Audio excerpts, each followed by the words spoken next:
Hey, I just want to make a really quick video on a very straightforward thing. All right, YouTube did this horrible thing. They got rid of the dislikes, so now you can't tell how many dislikes a video has.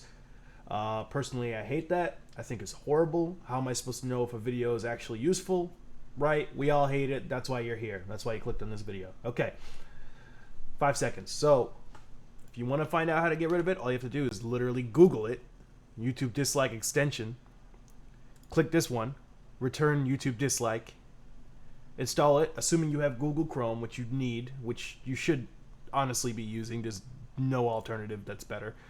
And yeah, that's it. So here's a most disliked video on YouTube, and yeah, we got it back, 20 million. I didn't show you what it looks like before because obviously I had that stuff installed, as soon as they rolled out with it. So I didn't even wait a day. But yeah, boom, we have the dislikes. That's it. You just get the extension. All right. I'm glad I could help. I'm glad I could be of assistance.